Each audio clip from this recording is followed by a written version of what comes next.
बलिया जनपद के रसड़ा शिक्षा क्षेत्र में स्थित उच्च प्राथमिक विद्यालय कोप के सहायक अध्यापक श्री शैलेंद्र जी पर्यावरण संरक्षण के संदेश को जन जन तक पहुंचाने के लिए 31 मई 2022 को मऊ के मड़ैया घाट से वाराणसी के 80 घाट तक पद यात्रा करेंगे। श्री शैलेंद्र जी प्रतिदिन एक पौधा किसी न किसी को उपहार स्वरूप भेंट करते हैं। आज हम एक ऐसे शिक्षक से मुलाकात करेंगे जो पर्यावरण को बचाने के लिए सभी को प्रेरित कर रहे हैं। 31 मई 2022 को मऊ के मड़ैया घाट से वाराणसी के 80 घाट तक पद यात्रा करेंगे। सर, ये पद यात्रा कहाँ से कहाँ तक होगी और इस पद यात्रा का उद्देश्य क्या है? 31 मई 2022 प्रातः 6 बजे से नमामि तमसे से नमामि गंगे तक जीवन शैली में परिवर्तन हेतु एक पर्यावरण पद यात्रा प्रारंभ करने जा रहा हूं, जिसका मुख्य उद्देश्य यही है कि जीवन शैली में किस प्रकार हम परिवर्तन करें ताकि आने वाली पीढ़ियां हम पे फख्र कर सकें। ग्लोबल वार्मिंग, क्लाइमेट चेंज जो दिन प्रतिदिन होता जा रहा है, पृथ्वी जो पूरे सौर मंडल में मात्र एक ग्रह है जहां पर जीवन है, और जीवन के लिए सबसे महत्वपूर्ण होता है जंगल, वायु और नीर। जब तक तीनों में सामंजस्य नहीं रहेगा तब तक हमारा वातावरण स्वच्छ नहीं हो सकता है।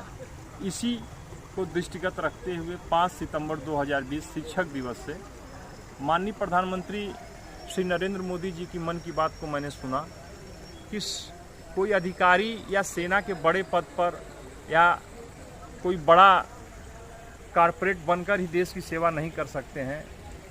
अपनी ज़रूरतों को, अपने समाज की आवश्यकताओं को, अपने वातावरण को स्वच्छ बना के भी कर सकते हैं। यही बात मेरे मन में घर कर गई और उसी दिन से मैंने संकल्प लिया कि जब तक मेरी सांसें चलती रहेंगी प्रतिदिन एक पौधा लगाऊंगा या किसी को दूंगा।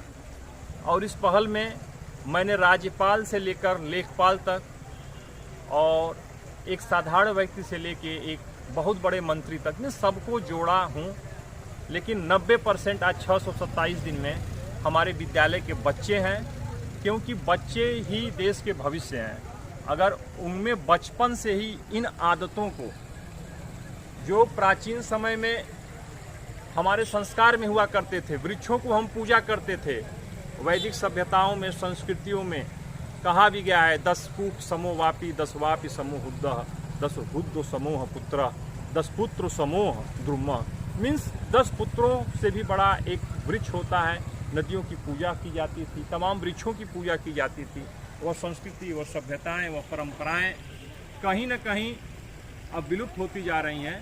इसी को दृष्टिगत रखते हुए जीवन शैली में परिवर्तन हेतु एक पद यात्रा को मैंने रखा है। जैसे यहाँ पे आप देख रहे हैं प्लास्टिक है, यह हम बाजार जाते हैं, हाथ हिलाते हुए चले जाते हैं, प्लास्टिक लाते हैं केवल 10 मिनट के लिए और फिर उसको फेंक देते हैं।